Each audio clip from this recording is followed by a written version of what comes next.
बड़े विद्वान जन इतिहासकार लिखते ने भी उदों बड़ियां चर्चावां चलदियां सन। बड़े बड़े ਗਿਆਨੀ ਜਨ विद्वान पुरुष जनक ਦੀ सभा ਵਿੱਚ बैठते सन ਜਦੋਂ ਉਹ ਰਾਜ ਕਰਦਾ ਸੀ।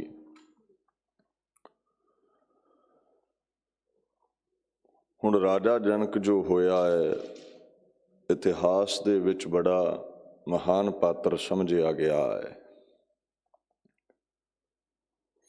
ਪਹਿਲਾ ਭਾਵ ਸਮਝਿਓ, ਜਨਕ ਸੋਏ ਜਿਨ ਜਾਣਿਆ ਉਨ ਮਨ ਰਥ ਧਰਿਆ। ਜਿਹਨੇ ਅਕਾਲ ਪੁਰਖ ਨੂੰ ਜਾਣ ਲਿਆ ਹੈ ਉਹ ਜਨਕ ਹੈ, ਉਹ ਗਿਆਨਵਾਨ ਹੈ, ਉਹ ਮਹਾਤਮਾ ਹੈ, ਉਹ ਮਹਾਪੁਰਸ਼ ਹੈ। ਦੂਸਰਾ ਜਨਕ ਹੈ ਇੱਕ ਮਿਥਿਲਾਪੁਰੀ ਸੀ ਔਰ ਉੱਥੋਂ ਦੇ ਰਾਜਿਆਂ ਦਾ ਖਿਤਾਬ ਜਨਕ ਹੁੰਦਾ ਸੀ। ਇਸ ਵੰਸ਼ ਵਿੱਚ ਇੱਕ ਪ੍ਰਤਾਪੀ ਰਾਜਾ ਜਨਕ ਹੋਇਆ। ਉਹਦੇ ਨਾਮ ਤੇ ਉਸ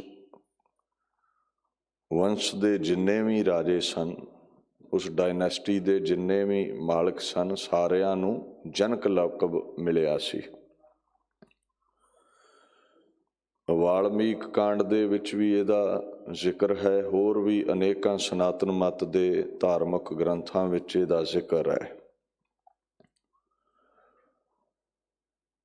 ਹੁਣ ਇਹਨਾਂ ਰਾਜਿਆਂ ਵਿੱਚ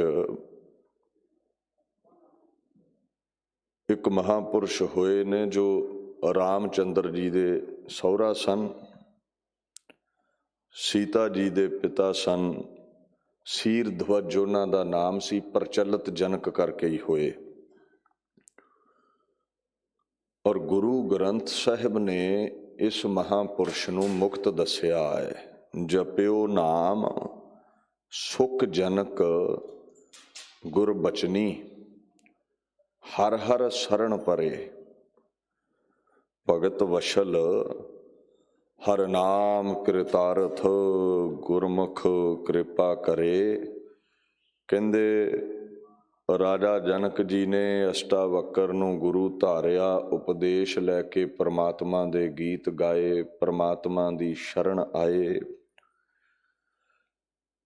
ਔਰ ਜਿਹੜਾ ਪਰਮਾਤਮਾ ਦੇ ਗੀਤ ਗਾਉਂਦਾ ਹੈ ਉਹ ਭਗਤ ਵਸ਼ਲ ਹੈ, ਭਗਤਾਂ ਨਾਲ ਪਿਆਰ ਕਰਨ ਵਾਲਾ ਹੈ। ਆਪਣੇ ਗੀਤ ਗਾਉਣ ਵਾਲੇ ਮਹਾਤਮਾ ਮਹਾਂਪੁਰਸ਼ਾਂ ਨੂੰ ਕਿਰਤਾਰਥ ਕਰ ਦਿੰਦਾ ਹੈ, ਕਾਮਯਾਬ ਕਰ ਦਿੰਦਾ ਹੈ, ਮੁਕਤੀ ਬਖਸ਼ ਦਿੰਦਾ ਹੈ। ਸੋ ਬਾਣੀ ਨੇ ਬੜਾ ਇਸ ਮਹਾਤਮਾ ਨੂੰ ਅਦਬ ਦਿੱਤਾ ਹੈ। ਮਿਥਿਲਾਪੁਰੀ ਦਾ ਇਹ ਬੜਾ ਧਰਮੀ ਰਾਜਾ ਸੀ।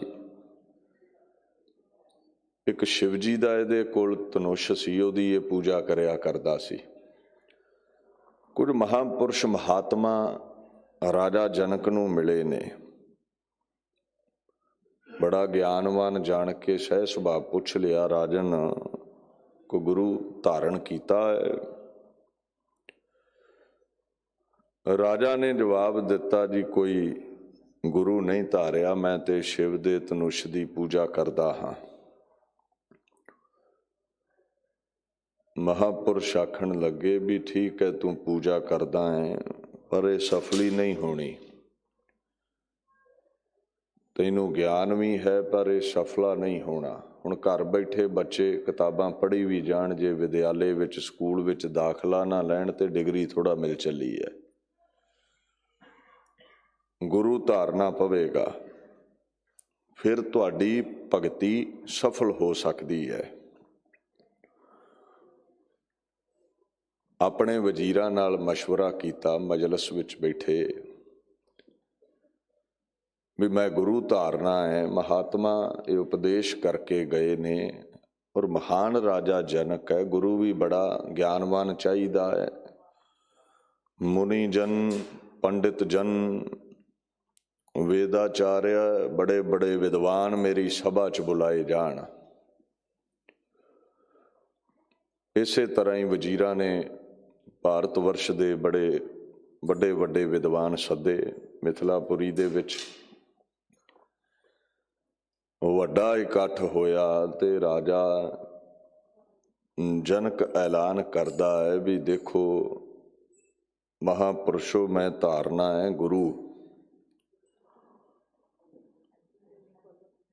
जो बड़ा ਗਿਆਨਵਾਨ ਹੋਵੇ ਇਸ ਸਭਾ ਦੇ ਵਿੱਚ ਇਹ ਚੰਦਨ ਦੀ ਚੌਂਕੀ ਡੱਠੀ ਹੈ, ਉਹੀ ਆਣ ਕੇ ਬੈਠੇ ਜਿਹੜਾ ਮੈਨੂੰ ਗਿਆਨ ਕਰਵਾ ਸਕਦਾ ਹੈ। ਪਰ ਉਹਦੇ ਲਈ ਇੱਕ ਸਮਾਂ ਮੁਕਰਰ ਕੀਤਾ ਮੈਂ ਘੋੜਾ ਮੰਗਵਾਉਣਾ ਹੈ, ਕਿਸੇ ਕਾਰਜ ਨੂੰ ਜਾਣਾ ਹੈ, ਰਕਾਬ ਵਿੱਚ ਪੈਰ ਪਾਵਾਂ ਤੇ ਪੈਰ ਪਾ ਕੇ ਘੋੜੇ ਉੱਤੇ ਬੈਠਾਂ। ਰਕਾਬ ਵਿੱਚ ਪੈਰ ਪਾਉਣ ਅਤੇ ਘੋੜੇ ਤੇ ਬੈਠਣ ਦੇ ਦਰਮਿਆਨ ਜੋ ਰੰਚਕ ਮਾਤਰ ਸਮਾਂ ਹੈ, ਇੰਨੇ ਸਮੇਂ 'ਚ ਮੈਨੂੰ ਗਿਆਨ ਕਰਵਾਵੇ ਕੋਈ, ਉਹ ਸਭਾ ਵਿੱਚ ਅੱਗੇ ਵਧੇ। ਜੇ ਗਿਆਨ ਨਾ ਕਰਵਾ ਸਕਿਆ, ਸਭਾ ਉਹਦੇ ਤੇ ਹੱਸੇਗੀ ਤੇ ਮੇਰੀ ਸਭਾ ਵਿੱਚ ਹੱਸਣ ਦਾ ਮਤਲਬ ਹੈ ਮੇਰੀ ਸ਼ਾਨ ਦੇ ਖਿਲਾਫ ਹੱਸਣਾ। ਮੈਂ ਉਹਨੂੰ ਸਜ਼ਾ ਵੀ ਦੇਵਾਂਗਾ, ਦੰਡਿਤ ਕਰਾਂਗਾ। ਉਹ ਵੱਡੇ ਵੱਡੇ ਪੰਡਤਾਂ ਦੇ ਗਿਆਨ ਵਿੱਚ ਹੀ ਦੱਬੇ ਰਹਿ ਗਏ ਵੀ ਹੁਣ ਕਿਹੜਾ ਉੱਠੇ, ਇੰਨੇ ਥੋੜੇ ਸਮੇਂ 'ਚ ਕਿਹੜਾ ਗਿਆਨ ਕਰਵਾਵੇ। ਇੱਕ ਅਸ਼ਟਾਵਕਰ ਨਾਮ ਦਾ ਮਹਾਤਮਾ ਅੱਗੇ ਵਧਦਾ ਹੈ। ਅਸ਼ਟਾਵਕਰ ਤਾਂ ਕਹਿੰਦੇ ਨੇ ਉਹਦੇ ਸਰੀਰ ਵਿੱਚ 8 ਵਲ ਪੈਂਦੇ ਸਨ। ਉਹਦਾ ਚੰਮ ਵੇਖ ਕੇ ਸਾਰੇ ਹੱਸੇ। ਰਾਜਾ ਬੜਾ ਹੈਰਾਨ ਹੋਇਆ ਵੀ ਮੇਰੀ ਸਭਾ ਵਿੱਚ ਇਹ ਕੌਣ ਆ ਗਿਆ ਹੈ। ਹੱਸਦਿਆਂ ਵੇਖ ਕੇ ਅਸ਼ਟਾਵਕਰ ਨੇ ਜਵਾਬ ਦਿੱਤਾ ਸਭਾ ਵਿੱਚ ਵੀ ਦੇਖੋ, ਇੱਥੇ ਗਿਆਨੀ ਤੇ ਮੈਨੂੰ ਕੋਈ ਲੱਗਦਾ ਨਹੀਂ, ਸਾਰੇ ਚੰਮ ਵੇਚਣ ਵਾਲੇ ਚਮਿਆਰ ਹੀ ਲੱਗਦੇ ਨੇ। ਉਹਨਾਂ ਤੋਹੀਨ ਸਮਝੀ ਵਿਦਵਾਨਾਂ ਨੇ ਆਪਣੀ ਵੀ ਇਹ ਕੀ ਬੋਲੀ ਜਾਂਦਾ ਹੈ। ਰਾਜਾ ਜਨਕ ਨੇ ਪੁੱਛਿਆ ਵੀ ਮਹਾਂਪੁਰਸ਼ੋ ਇਹ ਕੀ ਕਹਿੰਦੇ ਹੋ। ਕਹਿੰਦੇ ਰਾਜਾ ਤੂੰ ਜਵਾਬ ਦੇ ਵੀ ਗਿਆਨ ਦਾ ਜਿਹੜਾ ਸੰਬੰਧ ਹੈ ਕੀ ਉਹ ਸਰੀਰ ਦੇ ਨਾਲ ਹੈ ਕਿ ਮਨ ਦੇ ਨਾਲ ਹੈ। ਕਹਿੰਦਾ ਜੀ ਮਨ ਦੇ ਨਾਲ ਹੈ। ਤੇ ਕਹਿੰਦੇ ਫਿਰ ਮੇਰੇ ਸਰੀਰ ਵਿੱਚ ਵਲ ਵੇਖ ਕੇ ਇਹਨਾਂ ਕਿਵੇਂ ਸਮਝ ਲਿਆ ਵੀ ਮੈਂ ਅਗਿਆਨੀ ਹੋਵਾਂਗਾ। ਜਿਹੜੇ ਸਰੀਰ ਦੀ ਪਰਖ ਕਰਨ, ਚੰਮ ਦੀ ਪਰਖ ਕਰਨ, ਉਹ ਤੇ ਫਿਰ ਚਮਿਆਰ ਹੀ ਹੋ ਸਕਦੇ ਨੇ। ਜਿਹੜੇ ਗਿਆਨ ਦੀ ਪਰਖ ਕਰਨਾ ਚਾਹੁੰਦੇ ਨੇ, ਮਨ ਦੀ ਬਾਤ ਸਮਝਣ ਵਾਲੇ ਨੇ, ਉਹੀ ਤੇ ਗਿਆਨੀ ਹੋਣਗੇ। ਪਰ ਤੇਰੇ ਵਜ਼ੀਰ ਅਗਿਆਨੀ ਨੇ, ਇਹਨਾਂ ਸਭਾ ਵੀ ਅਗਿਆਨੀਆਂ ਦੀ ਸੱਦੀ ਹੈ। ਰਾਜਾ ਹੈਰਾਨ ਹੋਇਆ ਐਸੇ ਬਚਨ ਸੁਣ ਕੇ। ਕਹਿੰਦਾ ਜੀ ਗਿਆਨ ਕਰਵਾ ਸਕਦੇ ਹੋ। ਅਸ਼ਟਾਵਕਰ ਕਹਿੰਦਾ ਤਾਂ ਹੀ ਅੱਗੇ ਵਧਿਆ। ਚੰਦਨ ਦੀ ਚੌਂਕੀ ਤੇ ਬੈਠ ਗਿਆ, ਘੋੜਾ ਮੰਗਵਾ ਲਿਆ ਰਾਜੇ ਜਨਕ ਨੇ। ਅਸ਼ਟਾਵਕਰ ਕਹਿੰਦਾ ਰਾਜਨ ਘੋੜੇ ਤੇ ਚੜ੍ਹਨ ਤੋਂ ਪਹਿਲਾਂ ਮੇਰੀ ਗੱਲ ਸੁਣ। ਰਾਜਾ ਰੁਕ ਗਿਆ, ਕਹਿੰਦਾ ਜੀ ਦੱਸੋ। ਕਹਿੰਦੇ ਰਾਜਨ ਦੇਖ, ਮੈਂ ਤੈਨੂੰ ਦੇਣਾ ਉਪਦੇਸ਼ ਤੇ ਤੂੰ ਮੇਰਾ ਵਿਦਿਆਰਥੀ ਬਣ ਜਾਣਾ, ਸ਼ਿਸ਼ਯ ਬਣ ਜਾਣਾ ਹੈ।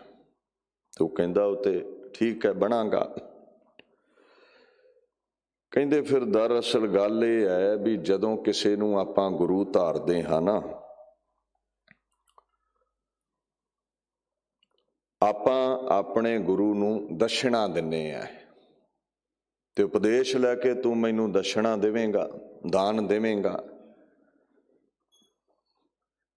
ਜੇ ਮੈਨੂੰ ਉਪਦੇਸ਼ ਲੈਣ ਤੋਂ ਪਹਿਲਾਂ ਹੀ ਦਸ਼ਣਾ ਦੇ ਦਵੇਂ ਤੇ ਠੀਕ ਰਹੇਗਾ, ਕਿਉਂਕਿ ਤੂੰ ਰਕਾਬ ਵਿੱਚ ਪੈਰ ਰੱਖਣਾ, ਮੈਂ ਗਿਆਨ ਕਰਵਾ ਦੇਣਾ, ਤੂੰ ਘੋੜੇ ਤੇ ਚੜ੍ਹ ਕੇ ਆਪਣੇ ਕਾਰਜ ਨੂੰ ਨਿਕਲ ਜਾਣਾ, ਕੀ ਪਤਾ ਕਦੋਂ ਮੁੜੇ।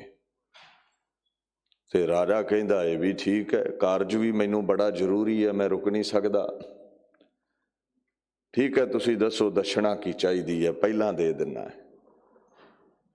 ਵਾਕ ਛਲ ਹੁੰਦਾ ਵਿਦਵਾਨਾਂ ਕੋਲੋਂ, ਬਸ ਛਲਿਆ ਗਿਆ ਰਾਜਾ ਜਨਕ। ਕਹਿੰਦੇ ਦਸ਼ਣਾ ਜਾਂ ਤਨ ਦੀ ਦੇ, ਜਾਂ ਮਨ ਦੀ ਦੇ, ਜਾਂ ਧਨ ਦੀ ਦੇ। ਸੋਚੀ ਪੈ ਗਿਆ ਰਾਜਾ ਵੀ ਹੁਣ ਮੈਂ ਇਹਨੂੰ ਦਸ਼ਣਾ ਕਿਹੜੀ ਦੇਵਾਂ। ਅਸਲ ਮੁਸ਼ਕਿਲ ਇਹ ਹੈ, ਜੇ ਤਨ ਇਹਦੇ ਹਵਾਲੇ ਕਰ ਦਿੱਤਾ ਤੇ ਫਿਰ ਵੀ ਬੜੀ ਮੁਸ਼ਕਿਲ ਹੈ, ਇਹਦੇ ਕਈ ਵਿੱਚ ਚੱਲਣਾ ਪੈਣਾ ਹੈ। ਪਰ ਫਕੀਰਾਂ ਦਾ ਕਰਮ ਸਾਦਗੀ ਵਿੱਚ ਰਹਿਣਾ ਹੈ। ਰਾਜੇ ਆਨੰਦ ਲੈਂਦੇ ਨੇ ਤੇ ਮੇਰੇ ਲਈ ਜੀਵਨ ਬੜਾ ਕਠਿਨ ਹੋ ਜਾਵੇਗਾ। ਜੇ ਇਹਦੇ ਹਵਾਲੇ ਧਨ ਕਰ ਦਿੱਤਾ ਤੇ ਫਿਰ ਵੀ ਮੁਸ਼ਕਿਲ ਹੈ। ਸੁੱਖ ਸਹੂਲਤਾਂ ਜਾਂਦੀਆਂ ਰਹਿਣੀਆਂ। ਮਨ ਇਹਦੇ ਹਵਾਲੇ ਕਰ ਦੇਣਾ ਚਾਹੀਦਾ ਹੈ, ਉਹਦੇ ਵਿੱਚ ਕੋਈ ਦੁੱਖ ਨਹੀਂ। ਪਰ ਇਹ ਆਪ ਫੈਸਲਾ ਨਹੀਂ ਸੀ ਕਰਨਾ ਚਾਹੁੰਦਾ। ਆਪਣੀ ਪਟਰਾਣੀ ਕੋਲ ਗਿਆ। ਰਾਣੀਆਂ ਤੇ ਕਈ ਹੁੰਦੀਆਂ ਨੇ, ਜਿਹੜੀ ਗੁਣਵਾਨ ਹੋਵੇ ਉਹ ਵਿੱਚੋਂ ਮੁੱਖ ਰਾਣੀ ਪਟਰਾਣੀ। ਸਲਾਹ ਕੀਤੀ।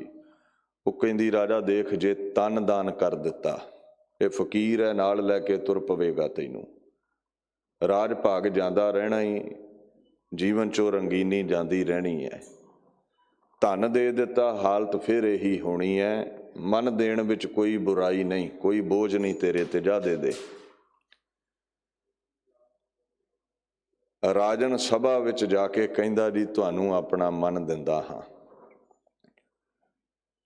ਅਸ਼ਟਾਵਕਰ ਕਹਿੰਦਾ ਫਿਰ ਰਾਜਾ ਮੇਰੇ ਸਾਹਮਣੇ ਬੈਠ ਜਾ। ਮਨ ਦੇ ਕਹੇ ਵਿੱਚ ਹੀ ਚੱਲਣਾ ਪੈਂਦਾ। ਨਾ ਤੂੰ ਹੁਣ ਰਕਾਬ ਵਿੱਚ ਪੈਰ ਪਾਵੇਂ, ਨਾ ਤੂੰ ਘੋੜੇ ਤੇ ਚੜ੍ਹੇ, ਇੱਥੇ ਬੈਠ ਮੇਰੇ ਸਨਮੁਖ, ਆ ਤੈਨੂੰ ਗਿਆਨ ਬਖਸ਼ਾਂ। ਸਭਾ ਨੂੰ ਰਾਜਾ ਛਲਣਾ ਚਾਹੁੰਦਾ ਸੀ, ਗਿਆਨੀ ਨੇ ਰਾਜੇ ਨੂੰ ਛਲ ਲਿਆ।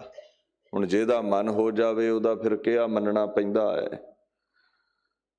ਐਸੇ ਅਚੰਭੇ ਭਰੇ ਬਚਨ ਸੁਣ ਕੇ ਰਾਜਨ ਨੇ ਆਪਣਾ ਉਸਨੂੰ ਮੁਰਸ਼ਦ ਧਾਰਿਆ ਸੀ, ਗਿਆਨੀ ਜਾਣਿਆ ਸੀ, ਵਿਦਵਾਨ ਸਮਝਿਆ ਸੀ। ਔਰ ਜਦੋਂ ਅਸ਼ਟਾਵਕਰ ਕੋਲੋਂ ਉਪਦੇਸ਼ ਲੈ ਕੇ ਰਾਜੇ ਨੇ ਅਭਿਆਸ ਸ਼ੁਰੂ ਕੀਤਾ ਪਰਮਾਤਮਾ ਦੇ ਨਾਮ ਦਾ, ਗੁਰੂ ਗ੍ਰੰਥ ਸਾਹਿਬ ਕਹਿੰਦੇ ਨੇ ਗੁਰਮੁਖ ਜਨਕ ਹਰ ਨਾਮ ਲਿਵ ਲਾਈ। ਗੁਰਮੁਖ ਹੋ ਨਿਬੜਿਆ, ਪਰਮਾਤਮਾ ਦੇ ਨਾਮ ਵਿੱਚ ਲਿਵ ਲੱਗ ਗਈ। ਜਿਹੜਾ ਮਨ ਇੱਧਰ ਉੱਧਰ ਦੌੜਦਾ ਸੀ ਨਾ, ਉਹ ਅਸ਼ਟਾਵਕਰ ਦੇ ਕਹੇ ਵਿੱਚ ਚੱਲ ਕੇ ਪਰਮਾਤਮਾ ਦੇ ਗੀਤ ਗਾਉਂਦਾ, ਧਿਆਨ ਲਾਉਂਦਾ, ਗੁਰਮੁਖਾਂ ਵਾਲੀ ਮਹਾਨ ਪਦਵੀ ਨੂੰ ਪ੍ਰਾਪਤ ਹੋਇਆ। ਇਹ ਬ੍ਰਹਮਵੇਤਾ ਨਿਬੜ ਗਿਆ।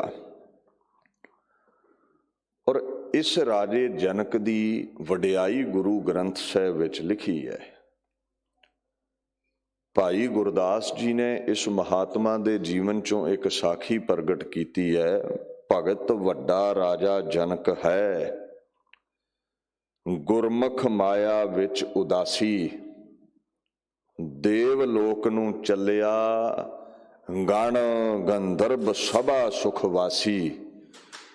ਭਾਈ ਗੁਰਦਾਸ ਜੀ ਬਾਣੀ ਦੀ ਕੁੰਜੀ ਅਖਵਾਉਣ ਵਾਲੇ ਆਪਣੇ ਪੁਰਜ਼ੋਰ ਬੋਲਾਂ ਦੇ ਨਾਲ ਇਹ ਸਾਖੀ ਪ੍ਰਗਟ ਕਰਦੇ ਹੋਏ ਕਹਿੰਦੇ ਨੇ, ਵੱਡਾ ਭਗਤ ਸੀ ਰਾਜਾ ਜਨਕ, ਸ਼੍ਰੀ ਰਾਮ ਚੰਦਰ ਜੀ ਦਾ ਸਹੁਰਾ, ਸੀਤਾ ਦਾ ਪਿਤਾ।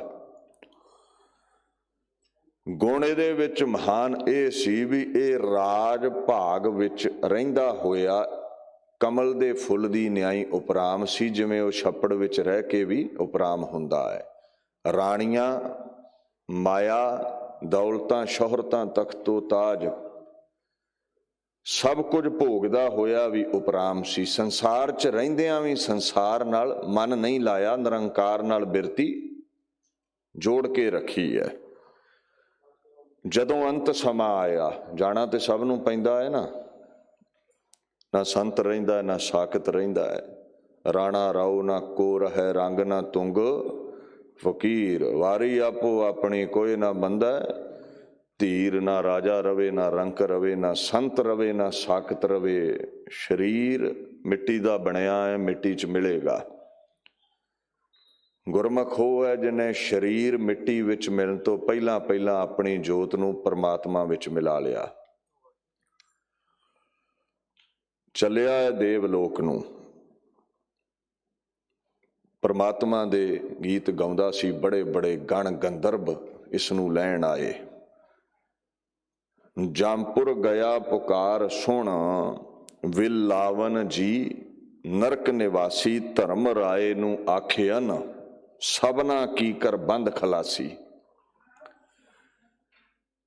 ਜਾਂਦਿਆਂ ਰਸਤੇ ਵਿੱਚ ਨਰਕ ਆਇਆ, ਉੱਥੋਂ ਲੰਘ ਰਿਹਾ ਸੀ। ਹੁਣ ਜਾਮਪੁਰ ਅੰਦਰ ਬੜੀ ਉੱਚੀ ਪੁਕਾਰ ਕਰ ਰਹੇ ਸਨ, ਕੁਰਲਾ ਰਹੇ ਸਨ ਪਾਪ ਕਰਮ ਕਰਨ ਵਾਲੇ ਲੋਕ ਜਿਨ੍ਹਾਂ ਨੂੰ ਉੱਥੇ ਸੁੱਟਿਆ ਗਿਆ ਸੀ। ਇਹਨੂੰ ਦਇਆ ਆਈ ਤੇ ਧਰਮ ਰਾਜੇ ਨੂੰ ਕਹਿੰਦਾ ਵੀ ਇਹਨਾਂ ਨੂੰ ਛੱਡ ਦੇ, ਸਾਧੂ ਦਇਆਵਾਨ ਹੁੰਦੇ ਨੇ। ਮੈਂ ਇੱਕ ਬੇਨਤੀ ਕਰ ਦੇਵਾਂ, ਕਈ ਵਾਰ ਅਸੀਂ ਭੁਲੇਖਾ ਖਾ ਜਾਂਦੇ ਹਾਂ ਵੀ ਦੁਨੀਆ ਦੇ ਉੱਤੇ ਹੀ ਨਰਕ ਸਵਰਗ ਨੇ, ਜੋ ਨਜ਼ਰੀ ਨਹੀਂ ਆਉਂਦਾ ਉਹ ਕਿਵੇਂ ਹੋ ਸਕਦਾ ਹੈ। ਇਹ ਸਭ ਤੋਂ ਵੱਡਾ ਵਹਿਮ ਹੈ ਲੋਕਾਂ ਦਾ, ਇਹ ਭਰਮ ਹੈ। ਦੋ ਹਸਤੀਆਂ ਨੇ ਤੇਰੀਆਂ ਦੁਨੀਆ ਤੇ, ਇੱਕ ਸੂਖਸ਼ਮ ਸਰੀਰ ਹੈ ਜੋਤ ਹੈ, ਦੂਜਾ ਇਹ ਸਥੂਲ ਸਰੀਰ ਅੱਖਾਂ ਦਾ ਵਿਸ਼ਾ, ਇੱਕ ਇਨਵਿਜ਼ੀਬਲ ਹੈ ਅੱਖਾਂ ਦਾ ਵਿਸ਼ਾ ਨਹੀਂ ਹੈ। ਮਨ ਦੇ ਵਿੱਚ ਮੈਲਾ ਫੁਰਨਾ ਆ ਜਾਂਦਾ ਵੀ ਚੋਰੀ ਕਰਨੀ ਹੈ, ਇਹ ਪਾਪ ਹੈ। ਇਹਦੀ ਸਜ਼ਾ ਤੈਨੂੰ ਅਦਾਲਤ ਨਹੀਂ ਦੇ ਸਕਦੀ, ਕਿਉਂਕਿ ਫੁਰਨੇ ਅਦਾਲਤ ਫੜ ਨਹੀਂ ਸਕਦੀ। ਫੁਰਨਾ ਮੈਲਾ ਸੀ, ਸਰੀਰ ਨੇ ਹਿੰਮਤ ਕੀਤੀ, ਡਾਕਾ ਮਾਰਿਆ, ਬੈਂਕ ਲੁੱਟ ਲਈ। ਹੁਣ ਸਰੀਰ ਨਜ਼ਰੀ ਆਉਂਦਾ ਹੈ, ਅਪਰਾਧ ਤੇਰਾ ਦੁਨੀਆ ਨੂੰ ਨਜ਼ਰੀ ਆਇਆ, ਅਦਾਲਤ ਨੇ ਤੈਨੂੰ ਸਜ਼ਾ ਸੁਣਾ ਦਿੱਤੀ। ਸਰੀਰ ਨੇ ਨਰਕ ਭੋਗ ਲਿਆ ਇੱਥੇ। ਕਈ ਵਾਰ ਕੀ ਹੁੰਦਾ ਹੈ, ਫੁਰਨਾ ਮੈਲਾ ਹੁੰਦਾ ਵੀ ਕਿਸੇ ਦਾ ਕਤਲ ਕਰਨਾ ਹੈ, ਮੰਨ ਲਓ ਕਿਸੇ ਦੀ ਪੱਤ ਲੁੱਟਣੀ ਹੈ, ਉਹ ਸਰੀਰ ਵਿੱਚ ਹਿੰਮਤ ਨਹੀਂ, ਅਮਲੀ ਜਾਮਾ ਪਹਿਨਾ ਦਿੰਦਾ ਉਹਨਾਂ ਖਿਆਲਾਤਾਂ ਨੂੰ, ਉਹਨੂੰ ਪਾਪ ਕਿਹਾ ਬਾਣੀ ਨੇ, ਉਹਦੀ ਵੀ ਸਜ਼ਾ ਹੈ। ਔਰ ਉਸ ਸੂਖਸ਼ਮ ਪਾਪ ਦੀ ਸਜ਼ਾ ਸੂਖਸ਼ਮ ਦੁਨੀਆ ਤੇ ਮਿਲਦੀ ਹੈ, ਉਹ ਨਜ਼ਰ ਹੀ ਨਹੀਂ ਆਉਂਦਾ ਅਦਾਲਤ ਨੂੰ। ਉਹਦੀ ਤੁਹਾਨੂੰ ਕੀ ਸਜ਼ਾ ਦੇਣਗੇ? ਉਹਦੀ ਸਜ਼ਾ ਲਈ ਨਰਕ ਬਣੇ ਹੋਏ ਨੇ, ਜਿਵੇਂ ਇੱਥੇ ਸਥੂਲ ਸਰੀਰ ਦੀ ਸਜ਼ਾ ਲਈ ਜੇਲ੍ਹ ਬਣੀ ਹੋਈ ਹੈ। ਔਰ ਯਾਦ ਰੱਖਿਓ, ਜੋ ਅੱਖਾਂ ਦਾ ਵਿਸ਼ਾ ਹੈ ਕੇਵਲ ਉਹੀ ਸੱਚ ਨਹੀਂ। ਅੰਨਾ ਜੇ ਬਹਿਸ ਵਿੱਚ ਪੈ ਜਾਵੇ ਵੀ ਚੰਦ ਚੜ੍ਹਦਾ ਹੀ ਨਹੀਂ ਹੈ, ਤੇ ਇਹਦਾ ਮਤਲਬ ਇਹ ਨਹੀਂ ਵੀ ਚੰਦ ਚੜ੍ਹਨੋਂ ਹਟ ਗਿਆ, ਮਤਲਬ ਇਹ ਹੈ ਅੰਨੇ ਨੂੰ ਨਹੀਂ ਦਿਖਦਾ। ਜਿੰਨੇ ਖੰਡ ਨੇ, ਟੁਕੜੇ ਨੇ, ਅਗੋਚਰ ਜਾਂ ਨਜ਼ਰੀ ਆਉਂਦੇ ਨੇ। ਸੱਚਾ ਤੇਰਾ ਖੰਡ, ਸੱਚਾ ਬ੍ਰਹਿਮੰਡ ਹਰ ਜਗ੍ਹਾ ਮੌਜੂਦ ਹੈ। ਸੋ ਉਹ ਜਿੱਥੇ ਸੂਖਸ਼ਮ ਸਰੀਰਾਂ ਨੂੰ ਸਜ਼ਾ ਮਿਲਦੀ ਹੈ, ਜਨਕ ਉਧਰ ਦੀ ਲੰਘਿਆ। ਪੁਕਾਰ ਕਰ ਰਹੇ ਸਨ, ਕੁਰਲਾ ਰਹੇ ਸਨ ਲੋਕ। ਧਰਮ ਰਾਏ ਨੂੰ ਕਹਿੰਦਾ ਇਹਨਾਂ ਨੂੰ ਛੱਡ। ਕਰੇ ਬੇਨਤੀ ਧਰਮ ਰਾਏ, ਹਉ ਸੇਵਕ ਠਾਕੁਰ ਅਬਿਨਾਸੀ। ਜਨਕ ਜੀ, ਮੈਂ ਅਕਾਲ ਪੁਰਖ ਦੇ ਹੁਕਮ ਦਾ ਬੱਝਾ ਹਾਂ, ਤੁਸੀਂ ਠੀਕ ਹੈ ਮਹਾਤਮਾ ਹੋ, ਤੁਹਾਡੇ ਹੁਕਮ ਦਾ ਨਹੀਂ ਬੱਝਾ ਮੈਂ। ਇਹਨਾਂ ਪਾਪ ਕੀਤੇ ਨੇ, ਸਜ਼ਾ ਮਿਲ ਰਹੀ ਹੈ। ਤੁਸੀਂ ਪੁੰਨ ਕੀਤੇ ਨੇ, ਸਵਰਗਾਂ ਨੂੰ ਜਾ ਰਹੇ ਹੋ, ਆਪਣਾ ਕਰਮ ਕਰੋ ਜਾ ਕੇ। ਕਹਿੰਦੇ ਫਿਰ ਏਦਾਂ ਹੈ, ਮੈਂ ਪਰਮਾਤਮਾ ਦਾ ਨਾਮ ਬੜਾ ਜਪਿਆ ਹੈ, ਮੈਂ ਤਕੜੀ ਵਿੱਚ ਨਾਮ ਰੱਖ ਦਿੰਨਾ ਹੈ, ਤੂੰ ਇਹਨਾਂ ਸਾਰੇ ਪਾਪੀਆਂ ਦੇ ਪਾਪ ਦੂਜੇ ਬੰਨੇ ਰੱਖ ਦੇ। ਜੇ ਪਲੜਾ ਮੇਰਾ ਭਾਰੀ ਰਿਹਾ ਤੇ ਇਹਨਾਂ ਨੂੰ ਨਿਜਾਤ ਮਿਲ ਗਈ, ਜੇ ਇਹਨਾਂ ਦਾ ਪਲੜਾ ਭਾਰੀ ਹੋਇਆ ਤੇ ਮੈਂ ਵੀ ਨਾਲ ਨਰਕਾਂ 'ਚ ਹੀ ਰਵਾਂਗਾ। ਗਹਿਣੇ ਧਰਿਅਨ ਏਕ ਨਾਓ, ਪਾਪਾ ਨਾਲ ਕਰੈ ਨਿਰਜਾਸੀ। ਜਦੋਂ ਕਰਮ ਗਿਣੇ ਗਏ, ਸ਼ੁਭ ਤੇ ਅਸ਼ੁਭ,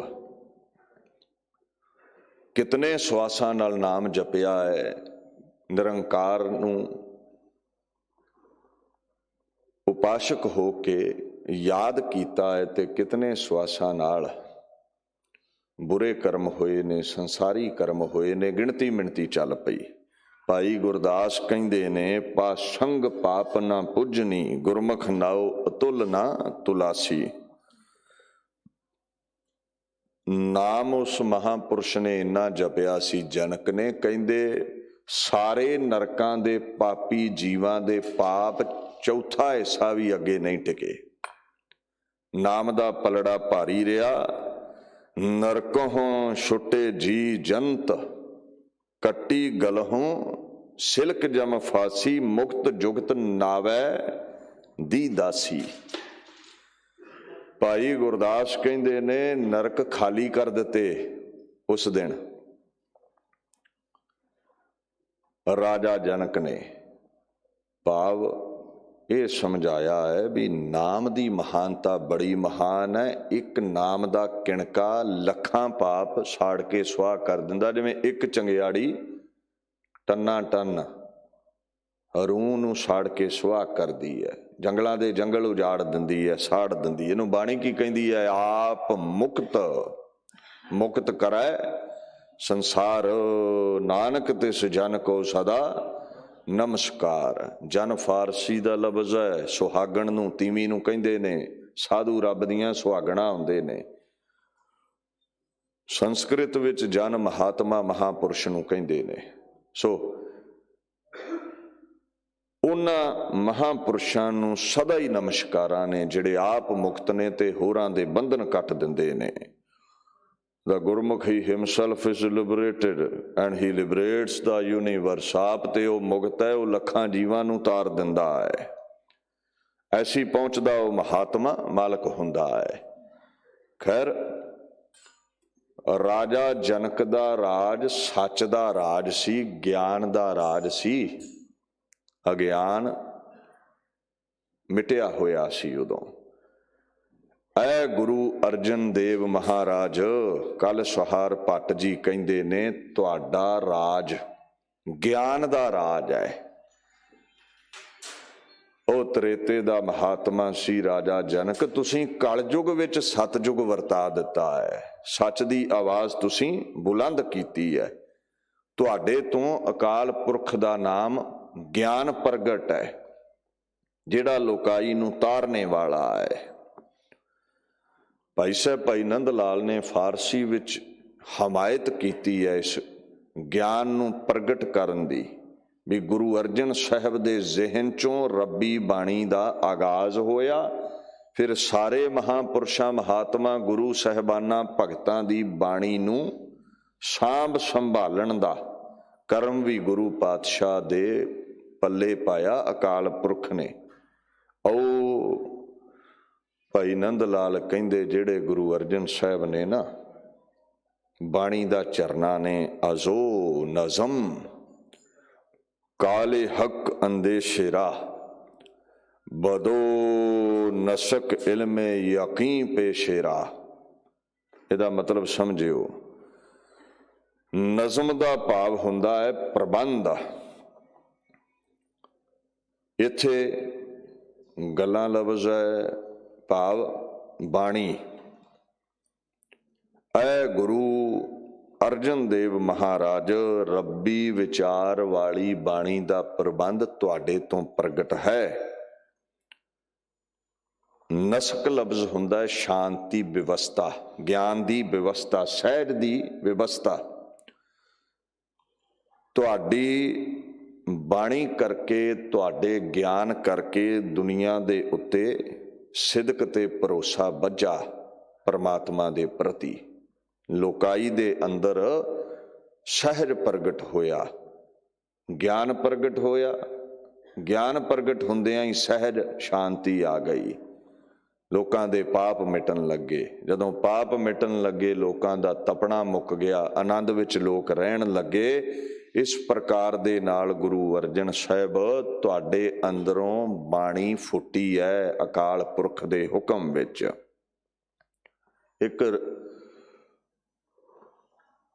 ਮਹਾਂਪੁਰਸ਼ ਹੋਇਆ ਹੈ ਰੂਮੀ, ਬੜਾ ਵੱਡਾ ਵਿਦਵਾਨ ਸੂਫੀ ਫਕੀਰ ਸੀ। ਕਹਿੰਦਾ, ਸੋਨੇ ਔਰ ਰੁਪਈਏ ਸੇ भर जाए जंगल अगर, बिना मर्जी खुदा की ले नहीं सकते कंकर। 100 किताबें तुम पढ़ो अगर कहीं रुके बिना, नुक्ता ना रहे याद खुदा की मर्जी के बिना।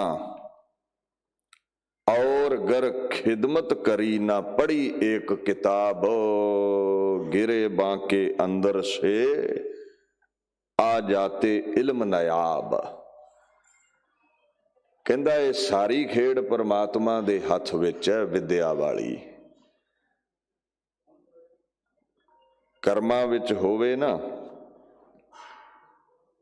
ਤੇ ਕੁੱਲੀ ਨੂੰ ਵੀ ਭਾਗ ਲੱਗ ਜਾਂਦੇ ਨੇ, ਦੌਲਤਾਂ ਸ਼ੋਹਰਤਾਂ ਮਿਲ ਜਾਂਦੀਆਂ ਨੇ। ਕਰਮਾਂ ਵਿੱਚ ਨਾ ਹੋਵੇ ਤੇ ਚਾਹੇ ਸੋਨੇ ਰੁਪਈਏ ਦੇ ਭਰੇ ਜੰਗਲਾਂ 'ਚ ਤੁਰੇ ਫਿਰੋ, ਕੌਡੀ ਨਹੀਂ ਹੱਥ ਪੈਂਦੀ।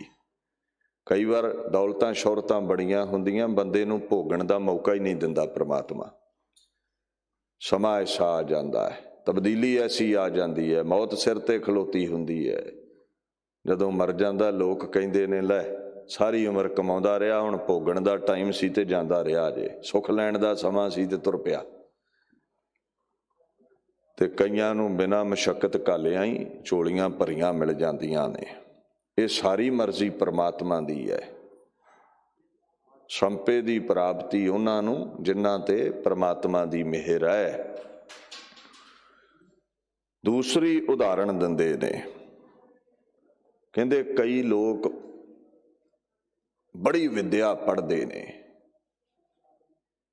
ਪਰ ਉਹਨਾਂ ਦੇ ਜ਼ਿਹਨ ਵਿੱਚ ਇੱਕ ਨੁਕਤਾ ਵੀ ਯਾਦ ਨਹੀਂ ਰਹਿੰਦਾ। ਕਈ ਬੱਚੇ ਹੁੰਦੇ ਨੇ ਨਾ, ਕਹਿ ਦਿੰਦੇ ਨੇ ਟੀਚਰ ਤੇ ਚੰਗੀ ਤਰ੍ਹਾਂ ਸਮਝਾਉਂਦਾ ਹੈ, ਅਸੀਂ ਸਮਾਂ ਵੀ ਦਿੰਦੇ ਹਾਂ, ਪੜ੍ਹਦੇ ਵੀ ਹਾਂ, ਪਰ ਪਾਸ ਫਿਰ ਨਹੀਂ ਹੁੰਦੇ, ਯਾਦ ਕੁਝ ਨਹੀਂ ਰਹਿੰਦਾ।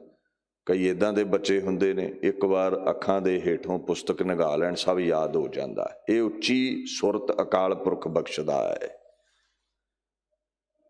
ਜਦੋਂ ਐਗਜ਼ਾਮ ਹੁੰਦੇ ਨੇ ਤੇ ਬੱਚੇ ਆਪਣੇ ਮੁਰਸ਼ਦ ਦੇ ਦਰ ਤੇ ਆਉਂਦੇ ਨੇ ਨਾ, ਗੁਰਦੁਆਰੇ ਵੀ ਮੱਥਾ ਟੇਕਦੇ ਨੇ ਜੀ ਚੰਗੇ ਨੰਬਰ ਆਉਣ, ਤੇ ਨਾਸਤਕ ਬਿਰਤੀ ਵਾਲਾ ਕਹਿ ਦਿੰਦਾ, ਲੈ ਪੜ੍ਹਿਆ ਕੁਝ ਹੈ ਨਹੀਂ, ਨੰਬਰ ਇਹ ਦੇ ਦੇਣ ਲੱਗਾ ਤੈਨੂੰ ਗੁਰੂ ਹਰਕ੍ਰਿਸ਼ਨ। ਉਹਨਾਂ ਮੂਰਖਾਂ ਨੂੰ ਇੰਨੀ ਸਮਝ ਹੀ ਨਹੀਂ ਹੈ ਵੀ ਨੰਬਰ ਦੇਣ ਵਾਲਾ ਹੀ ਗੁਰੂ ਹਰਕ੍ਰਿਸ਼ਨ ਹੈ, ਅਕਾਲ ਪੁਰਖ ਹੈ। ਉੱਚੀ ਸੁਰਤ ਯਾਦਾਸ਼ਤ ਪ੍ਰਮਾਤਮਾ ਦੀ ਬਖਸ਼ਿਸ਼ ਨਾਲ ਮਿਲਦੀ ਹੈ, ਆਪਣੀ ਸਿਆਣਪ ਨਾਲ ਇਹ ਸੁਰਤੀ ਉੱਚੀ ਨਹੀਂ ਹੁੰਦੀ। ਤੂੰ ਰੱਟੇ ਲਾ ਕੇ ਵੀ ਕਈ ਵਾਰ ਵੇਖ ਲੈਣਾ, ਨਹੀਂ ਪੱਲੇ ਪੈਂਦਾ ਕੁਝ। ਕਹਿੰਦੇ ਅਕਾਲ ਪੁਰਖ ਦੀ ਮਿਹਰ ਹੋਵੇ ਨਾ, ਚਾਹੇ ਤੁਸੀਂ ਵਿਦਿਆਲੇ ਦਾ ਮੂੰਹ ਨਹੀਂ ਵੇਖਿਆ, ਗਿਰੇ ਬਾਅਦ ਚੋਂ ਫੁਹਾਰੇ ਪ੍ਰਗਟ ਹੋ ਜਾਂਦੇ ਨੇ ਰੱਬੀ ਕਲਾਮ ਦੇ।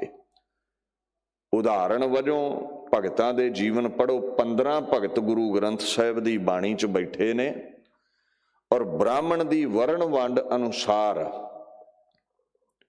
ਬਹੁਤਾਤ ਵਿੱਚ ਭਗਤ ਸ਼ੂਦਰ ਨੇ, ਤੇ ਵਿਦਿਆ ਦੇ ਕੇਂਦਰ ਉਦੋਂ ਵਿਦਿਆਲੇ ਮੰਦਰ ਹੀ ਹੁੰਦੇ ਸਨ। ਮੰਦਰ ਵਿੱਚ ਕੇਵਲ ਬ੍ਰਾਹਮਣ ਹੀ ਵਿਦਿਆ ਬ੍ਰਾਹਮਣ ਨੂੰ ਪੜ੍ਹਾਉਂਦਾ ਸੀ, ਸ਼ੂਦਰ ਨੂੰ ਨਹੀਂ, ਵੈਸ਼ ਨੂੰ ਨਹੀਂ।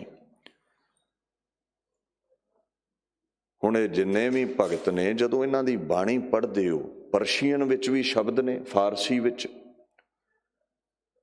ਸੰਸਕ੍ਰਿਤ ਵਿੱਚ ਵੀ ਅਲਫਾਜ਼ ਨੇ, ਦੇਵ ਭਾਸ਼ਾ ਵਿੱਚ ਕਿੱਡੀ ਮਹਿੰਗੀ ਭਾਸ਼ਾ ਹੈ।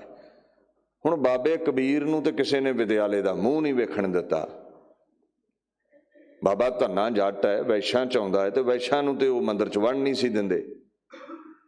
12ਵੀਂ ਇੱਕ ਪੱਥਰ ਦੇ ਕੇ ਪੰਡਤ ਨੇ ਤੋਰ ਦਿੱਤਾ ਸੀ ਵੀ ਤੇਰਾ ਜੱਟਾ ਇੱਥੇ ਕੀ ਕੰਮ ਹੈ, ਜਾ ਕੇ ਡੰਗਰ ਚਾਰ, ਖੇਤੀ ਕਰ, ਇਹ ਬ੍ਰਾਹਮਣਾਂ ਨੂੰ ਹੀ ਵਿਦਿਆ ਦਿੰਨਾ, ਮੈਂ ਉਪਦੇਸ਼ ਦਿੰਨਾ।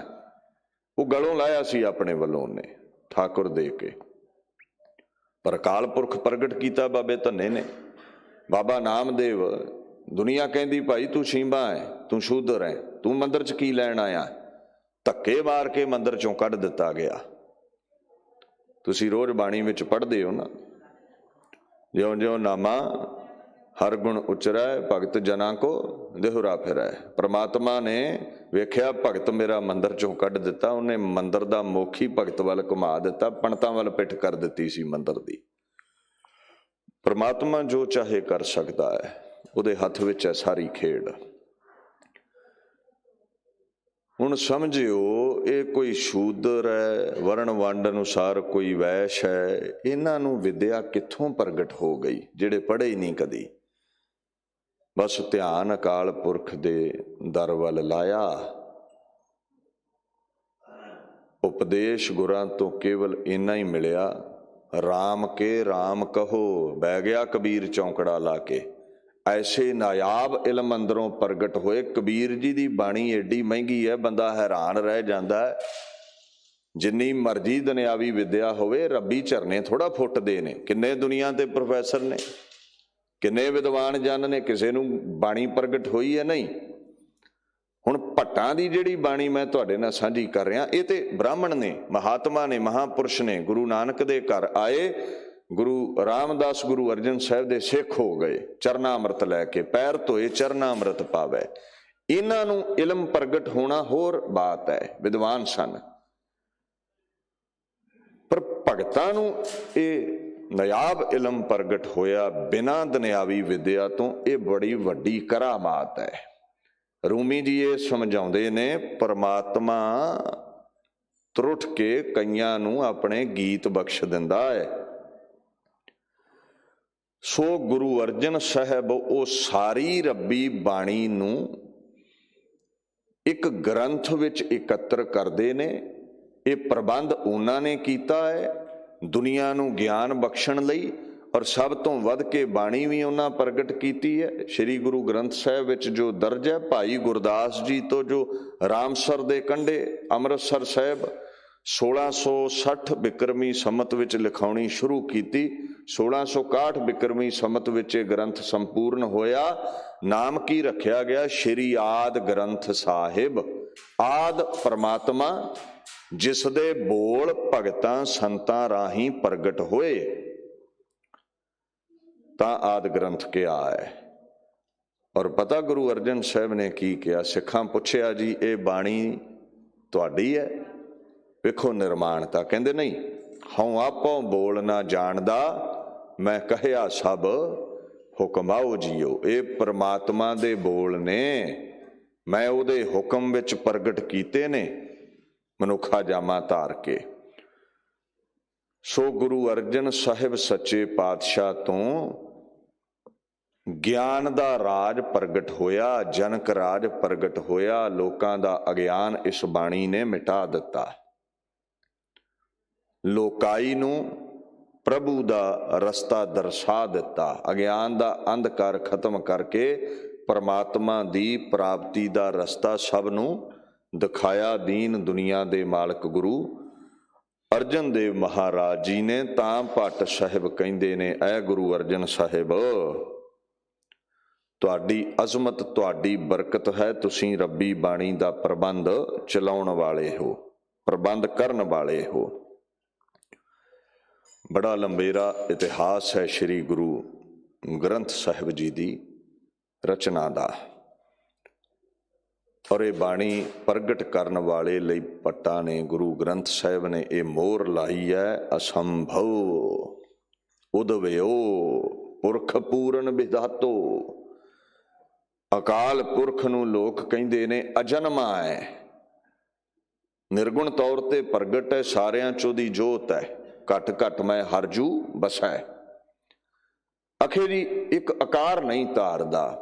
ਗੁਰੂ ਗ੍ਰੰਥ ਸਾਹਿਬ ਭੱਟ ਸਾਹਿਬ ਬਾਣੀ ਕਹਿੰਦੀ ਹੈ, ਅਸੰਭਵ ਹੈ ਜਿਸ ਦਾ ਆਕਾਰ ਧਾਰਨਾ, ਉਹ ਵਿਧਾਤਾ ਗੁਰੂ ਅਰਜਨ ਸਾਹਿਬ ਬਣ ਕੇ ਦੁਨੀਆ ਤੇ ਪ੍ਰਗਟ ਹੋਇਆ। ਦਾ ਸੈਲਫ ਐਗਜ਼ਿਸਟੈਂਸ ਪ੍ਰਾਈਮਲ ਲਾਰਡ, ਹੀ created himself as Guru Arjan. ਦੁਨੀਆ ਦੇ ਉੱਤੇ ਗੁਰੂ ਅਰਜਨ ਬਣਿਆ ਹੈ, ਔਰ ਆਪਣੇ ਬੋਲ ਸਰਗੁਣ ਸਰੂਪ ਰਾਹੀਂ ਉਹਨੇ ਪ੍ਰਗਟ ਕੀਤੇ ਸਾਡੇ ਭਲੇ ਦੇ ਲਈ। ਭੱਟਾਂ ਤੇ ਜਗ੍ਹਾ ਜਗ੍ਹਾ ਕਿਹਾ ਹੈ, ਧਰਨ ਗਗਨ ਨਵ ਖੰਡ ਮਹਿ, ਜੋਤ ਸਵਾਰੂਪੀ ਰਹਿਓ ਭਰ, ਭਨ ਮਥੁਰਾ ਕਛ ਭੇਦ ਨਹੀਂ ਗੁਰ ਅਰਜਨ, ਪ੍ਰਤੱਖ ਹਰ। ਗੁਰੂ ਅਰਜਨ ਸਾਹਿਬ ਰੱਬ ਵਰਗੇ ਨਹੀਂ, ਗੁਰੂ ਅਰਜਨ ਸਾਹਿਬ ਪਰਮਾਤਮਾ ਦਾ ਸਰੂਪ ਨੇ।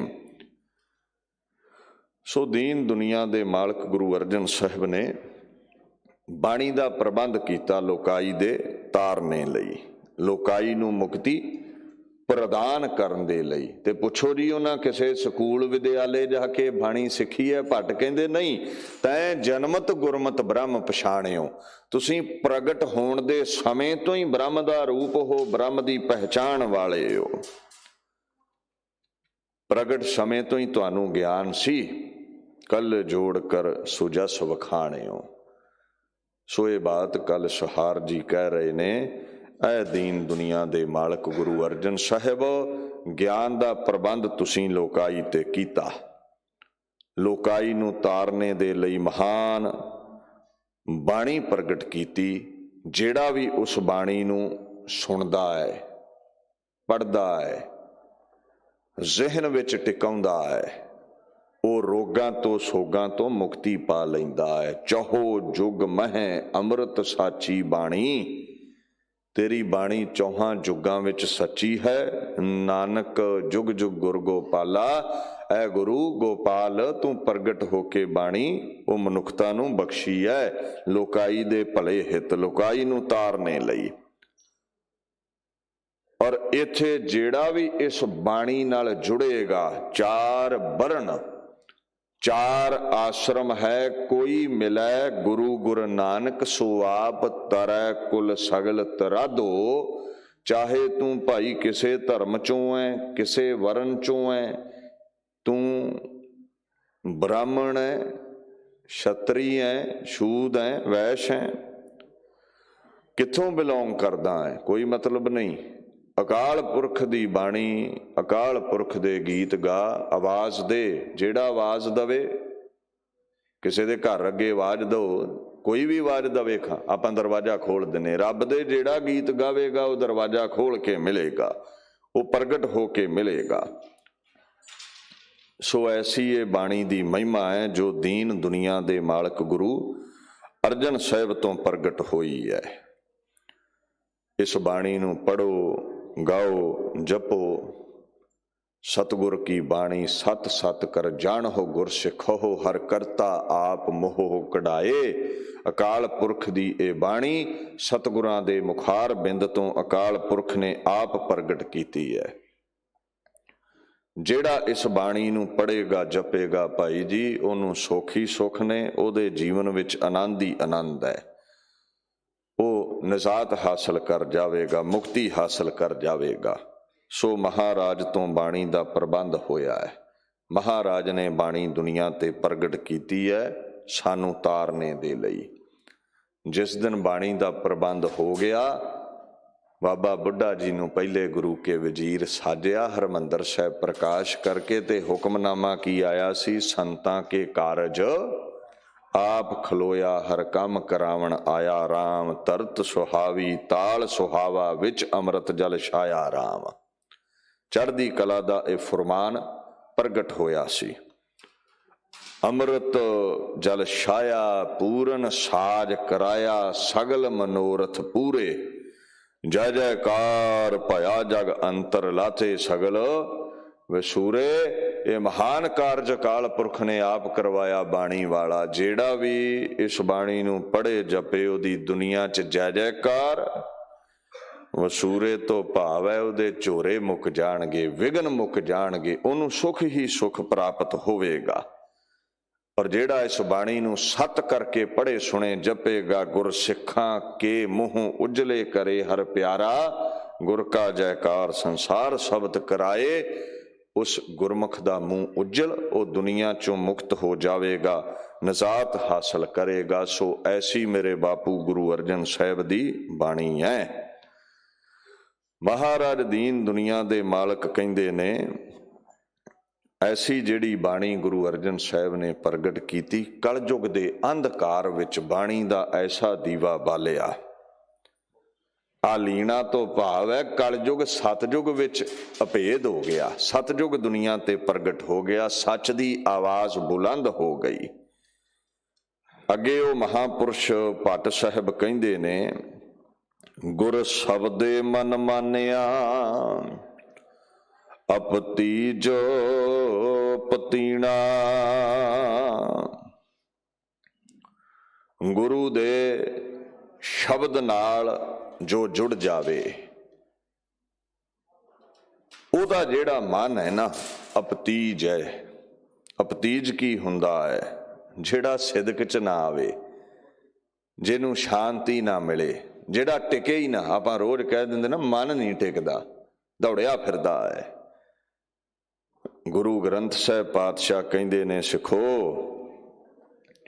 ਜਿਹੜਾ ਗੁਰੂ ਅਰਜਨ ਸਾਹਿਬ ਤੋਂ ਉਪਦੇਸ਼ ਲੈ ਲੈਂਦਾ ਹੈ ਨਾ, ਉਹਨਾਂ ਦਾ ਅਪਤੀਜ ਜਿਹੜਾ ਮਨ ਹੈ, ਕਾਬੂ ਨਾ ਆਉਣ ਵਾਲਾ ਜਿਹੜਾ ਮਨ ਹੈ, ਜਿਹੜਾ ਹਾਥੀ ਵਾਂਗੂ ਮਦ ਵਿੱਚ ਮਸਤ ਰਹਿੰਦਾ ਹੈ, ਉਹ ਪਤੀਣਾ, ਉਹ ਪਤੀਜ ਜਾਂਦਾ ਹੈ, ਬਾਰੀਕ ਹੋ ਜਾਂਦਾ ਹੈ, ਅਹੰਕਾਰ ਵੱਲੋਂ ਦੁਬਲਾ ਹੋ ਜਾਂਦਾ ਹੈ, ਉਹ ਟਿਕ ਜਾਂਦਾ ਹੈ। ਇਉਂ ਸਮਝੋ ਹਾਥੀ ਲਈ ਜਿਵੇਂ ਕੁੰਡਾ ਹੈ ਨਾ, ਟਿਕਾਉਣ ਲਈ। ਬਾਣੀ ਉਹ ਕੁੰਡੇ ਦਾ ਕਰਮ ਕਰਦੀ ਹੈ ਮਨ ਨੂੰ ਟਿਕਾਉਣ ਲਈ। ਕਈ ਕਹਿਣਗੇ ਜੀ ਮਨ ਨਹੀਂ ਟਿਕਦਾ, ਬਾਣੀ ਪੜ੍ਹਨ ਦਾ ਤੇ ਕੋਈ ਫਾਇਦਾ ਨਹੀਂ। ਫਿਰ ਜਿੱਦਣ ਮਨ ਟਿਕ ਗਿਆ ਉਦੋਂ ਤੇ ਬਾਬਾ ਬੁੱਢਾ ਜੀ ਨਾ ਉਹ ਨਿਬੜੇਗਾ ਤੂੰ, ਉਦੋਂ ਤੇ ਬ੍ਰਹਮਵੇਤਾ ਬਣ ਗਿਆ, ਬ੍ਰਹਮ ਵਿੱਚ ਭੇਦ ਹੋ ਜਾਵੇਗਾ। ਬਾਣੀ ਪੜ੍ਹਨੀ ਤਾਂ ਹੈ ਵੀ ਮਨ ਟਿਕ ਜਾਵੇ, ਨਹੀਂ ਟਿਕਦਾ ਇਸੇ ਲਈ ਬਾਣੀ ਪੜ੍ਹਦੇ ਆ। ਹਾਥੀ ਨੂੰ ਕਾਬੂ ਕਰਨ ਲਈ ਕੁੰਡਾ ਚਾਹੀਦਾ ਹੈ, ਬਾਣੀ ਚਾਹੀਦੀ ਹੈ ਮਨ ਨੂੰ ਕਾਬੂ ਕਰਨ ਦੇ ਲਈ। ਸੋ ਕਹਿੰਦੇ ਗੁਰੂ ਅਰਜਨ ਸਾਹਿਬ ਦਾ ਉਪਦੇਸ਼ ਲੈ ਕੇ ਅਪਤੀਜ ਮਨ ਪਤੀਣਾ, ਪਤਿਆਇਆ ਕਹਿਣੇ ਵਿੱਚ ਆ ਗਿਆ, ਕਾਬੂ ਵਿੱਚ ਆ ਗਿਆ। ਹੁਣ ਇੱਧਰ ਉੱਧਰ ਨਹੀਂ ਭੱਜਾ ਫਿਰਦਾ, ਭੜਕਣਾ ਮੁੱਕ ਗਈ ਹੈ। 84 ਲੱਖ ਜੂਨਾਂ ਦੀ ਵੀ ਭੜਕਣਾ ਮੁੱਕੀ, ਮਨ ਦੀ ਭੜਕਣਾ ਮੁੱਕਣ ਦੇ ਨਾਲ। ਅੱਗੇ ਕਹਿੰਦੇ ਨੇ ਗੁਰੂ ਨਾਨਕ ਸੱਚ ਨੀਵ ਸਾਜ, ਸਤਿਗੁਰ ਸੰਗ ਲੀਣਾ। ਇਹ ਸੱਚ ਨੂੰ ਬੁਲੰਦ ਕਰਨ ਲਈ ਅਕਾਲ ਪੁਰਖ ਜੋਤ ਰੂਪ ਹਰ ਆਪ ਗੁਰੂ ਨਾਨਕ ਕਹਾਇਓ ਗੁਰੂ ਨਾਨਕ ਸਾਹਿਬ ਬਣ ਕੇ ਪ੍ਰਗਟ ਹੋਏ। ਸੱਚ ਦੀ ਨੀਂਵ ਰੱਖੀ ਹੈ ਜਿਨ੍ਹਾਂ ਨੇ। ਸੱਚ ਦੀ ਨੀਂਵ ਕੀ ਹੈ? ਭਗਤੀ ਦੀ ਨੀਂਵ, ਭਾਵ ਭਗਤੀ ਦਾ ਰਸਤਾ ਪ੍ਰਗਟ ਕੀਤਾ। ਵਾਹਿਗੁਰੂ ਦੀ ਪ੍ਰਾਪਤੀ ਦਾ ਮੰਜ਼ਿਲ ਉਸਾਰਨੇ ਦਾ ਰਸਤਾ ਕੀ ਹੈ? ਪਹਿਲਾਂ ਨੀਂਵ ਰੱਖੋ। ਰੱਬ ਦੀ ਪ੍ਰਾਪਤੀ ਦਾ ਰਸਤਾ ਕੀ ਹੈ? ਭਗਤੀ ਕਰਨੀ। ਇਹ ਗੁਰੂ ਨਾਨਕ ਸਾਹਿਬ ਨੇ ਪ੍ਰਗਟ ਕੀਤਾ। ਜਿਹੜਾ ਵੀ ਭਗਤੀ ਕਰਦਾ ਹੈ ਉਹ ਅਕਾਲ ਪੁਰਖ ਵਿੱਚ ਅਭੇਦ ਹੁੰਦਾ ਏ। ਫਿਰ ਅਕਾਲ ਪੁਰਖ ਦੇ ਪਹਿਲੇ ਸਰਗੁਣ ਸਰੂਪ ਗੁਰੂ ਨਾਨਕ ਸਾਹਿਬ ਦੇ ਦਰ ਤੇ ਆ ਕੇ ਕਦਮ ਬੋਸੀ ਕੀਤੀ ਬਾਬੇ ਲਹਿਣੇ ਨੇ। ਸਤਿਗੁਰ ਸੰਗ ਲੀਣਾ, ਉਹ ਗੁਰੂ ਨਾਨਕ ਵਿੱਚ ਇਕਮਿਕ ਹੋ ਗਏ। ਬਾਬੇ ਲਹਿਣੇ ਦੇ ਦਰ ਤੇ ਗੁਰੂ ਅਮਰਦਾਸ ਜੀ ਆਏ, ਉਹਨਾਂ ਨੇ ਉਪਾਸ਼ਨਾ ਕੀਤੀ ਗੁਰੂ ਅੰਗਦ ਸਾਹਿਬ ਦੇ ਦਰ ਤੇ, ਉਹ ਗੁਰੂ ਅੰਗਦ ਦਾ ਰੂਪ ਹੋ ਗਏ। ਇੱਦਾਂ ਹੀ ਹੈ ਨਾ, ਤਾਂਤੇ ਅੰਗਦ ਭਇਓ ਤਤ ਸਿਉ ਤਤ ਮਿਲਾਇਓ। ਗੁਰੂ ਨਾਨਕ ਤੋਂ ਗੁਰੂ ਅੰਗਦ, ਗੁਰੂ ਅੰਗਦ ਤੋਂ ਗੁਰੂ ਅਮਰਦਾਸ ਹੋ ਨਿਬੜੇ ਨੇ। ਸੋ ਮਹਾਰਾਜ ਦੀਨ ਦੁਨੀਆ ਦੇ ਮਾਲਕ ਕਹਿੰਦੇ ਨੇ ਗੁਰੂ ਨਾਨਕ ਸਾਹਿਬ ਦੀ ਕਿਰਪਾ ਨਾਲ ਬਾਬਾ ਲਹਿਣਾ ਜੀ ਬੁਲੰਦ ਹਸਤੀ ਬਣੇ। ਇੱਦਾਂ ਹੀ ਬਾਬੇ ਲਹਿਣੇ ਤੋਂ ਗੁਰੂ ਅਮਰਦਾਸ, ਗੁਰੂ ਅਮਰਦਾਸ ਤੋਂ ਗੁਰੂ ਰਾਮਦਾਸ, ਗੁਰੂ ਰਾਮਦਾਸ ਤੋਂ ਗੁਰੂ ਅਰਜਨ ਸਾਹਿਬ ਸੱਚੇ ਪਾਤਸ਼ਾਹ ਇਹ ਮਹਾਨ ਮਰਾਤਬੇ ਨੂੰ ਹਾਸਲ ਕਰ ਗਏ, ਗੁਰਤਾ ਦੇ ਮਾਲਕ ਬਣੇ, ਗੁਰੂ ਰਾਮਦਾਸ ਨਾਲ ਇਕਮਿਕ ਹੋ ਗਏ। ਅੱਗੇ ਆਖਣ ਲੱਗੇ ਗੁਰ ਅਰਜਨ ਘਰ ਗੁਰੂ ਰਾਮਦਾਸ ਅਪਰੰਪਰ ਬੀਣਾ। ਬੀਣਾ ਦਾ ਮਤਲਬ ਹੈ ਅਭੇਦ ਹੋ ਜਾਣਾ। ਬੀਣਾ ਦਾ ਮਤਲਬ ਹੈ ਦੇਖਣ ਵਾਲਾ, ਪ੍ਰਗਟ ਹੋ ਜਾਣਾ। ਕਹਿੰਦੇ ਅਸਲ ਵਿੱਚ ਸਾਰੀ ਲੋਕਾਈ ਨੇ ਉਸ ਸਮੇਂ ਇਹ ਜਾਣਿਆ ਵੀ ਗੁਰੂ ਰਾਮਦਾਸ ਅਕਾਲ ਪੁਰਖ ਦਾ ਸਰੂਪ ਨੇ। ਤੁਸੀਂ ਰੋਜ਼ ਪੜ੍ਹਦੇ ਹੋ ਧੰਨ ਧੰਨ ਰਾਮਦਾਸ ਗੁਰ ਜਿਨ ਸਿਰਿਆ ਤਿਨੈ ਸਵਾਰਿਆ। ਸਿਰਿਆ ਦਾ ਭਾਵ ਸਿਰਜਣਾ ਕਰਨੀ। ਕੌਣ ਸਿਰਜਣਾ ਕਰਦਾ ਹੈ? ਅਕਾਲ ਪੁਰਖ।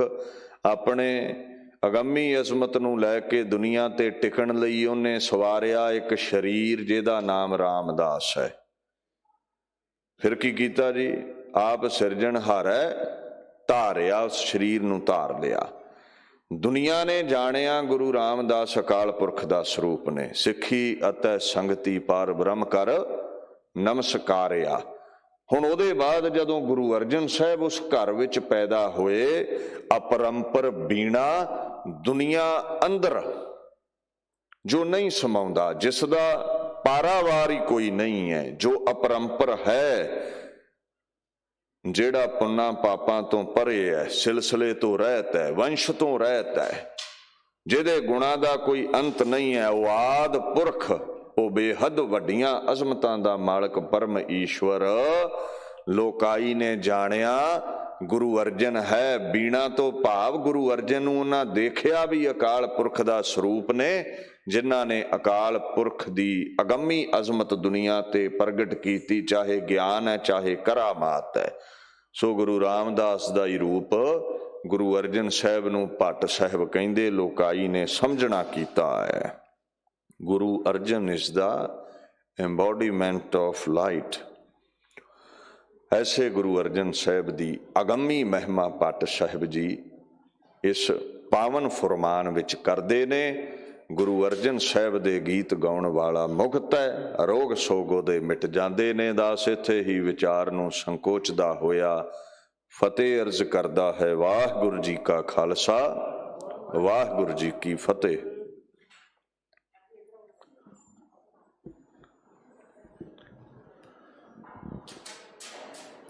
ਰਾਮ ਕਲੀ ਮਹੱਲਾ ਤੀਜਾ। ਆਨੰਦ ਓੰਕਾਰ ਸਤਿਗੁਰ ਪ੍ਰਸਾਦ। ਆਨੰਦ ਭਇਆ ਮੇਰੀ ਮਾਏ, ਸਤਿਗੁਰੂ ਮੈਂ ਪਾਇਆ। ਸਹਿਜ ਸੇਤੀ ਮਨ ਵਧੀਆਂ ਵਾਧਾਈਆਂ। ਰਾਗ ਰਤਨ ਪਰਵਾਰ ਭਰੀਆਂ, ਸ਼ਬਦ ਗਾਵਣੀਆਂ ਆਈਆਂ। ਹਰੀ ਕੇਰਾ ਮਨ ਜਿਨੀ ਵਸਾਇਆ। ਕਹਿ ਨਾਨਕ ਆਨੰਦ ਹੋਆ, ਸਤਿਗੁਰੂ ਮੈਂ ਪਾਇਆ। ਤੁਮ ਸਦਾ ਰਹੋ ਹਰ ਨਾਲੇ। ਹਰ ਨਾਲ ਰਹੁ ਤੂੰ ਮਨ ਮੇਰੇ, ਦੁਖ ਸਭ ਵਿਸਾਰਨਾ। ਕਾਰੋ ਕਰੇ ਤੇਰਾ ਕਾਰਜ ਸਭ ਸਵਾਰਨਾ। ਸਭਨਾ ਗੱਲਾਂ ਸਮਰੱਥ ਸੁਆਮੀ, ਸੋ ਕਿਉ ਮਨੋ ਵਿਸਾਰੇ। ਮਨ ਤੇਰੇ ਸਦਾ ਰਹੋ ਹਰ ਨਾਲੇ। ਸਾਚੇ ਸਾਹਿਬਾ ਕਿਆ ਨਾਹੀ ਘਰ ਤੇਰੇ। ਤੇਰਾ ਸਭ ਕਿਛ ਹੈ, ਜਿਸ ਦੇਹ ਸੋ ਪਾਵੇ। ਸਦਾ ਸਿਫਤ ਸਲਾਹਾ ਤੇਰੀ, ਨਾਮ ਮਨ ਵਸਾਵੇ। ਕੈ ਮਨ ਵਸਿਆ ਵਾਜੇ ਸ਼ਬਦ ਕਨੇਰੇ। ਕਹਿ ਨਾਨਕ ਸੱਚੇ ਸਾਹਿਬ ਕਿਆ ਨਾਹੀ ਘਰ ਤੇਰੇ। ਸਾਚਾ ਨਾਮ ਮੇਰਾ ਆਧਾਰੋ। ਸਾਚ ਨਾਮ ਆਧਾਰ ਮੇਰਾ, ਜਿਨ ਭੁੱਖਾਂ ਸਭ ਗਵਾਈਆਂ। ਕਰ ਸ਼ਾਂਤ ਸੁਖ ਮਨ ਆਇ ਵਸਿਆ, ਜਿਨ ਇੱਛਾ ਸਭ ਪੁਜਾਈਆਂ। ਕੁਰਬਾਨ ਕੀਤਾ ਗੁਰ ਵੇਟੋ, ਜਿਸ ਦੀਆਂ ਇਹ ਵਡਿਆਈਆਂ। ਕਹਿ ਨਾਨਕ ਸੁਣ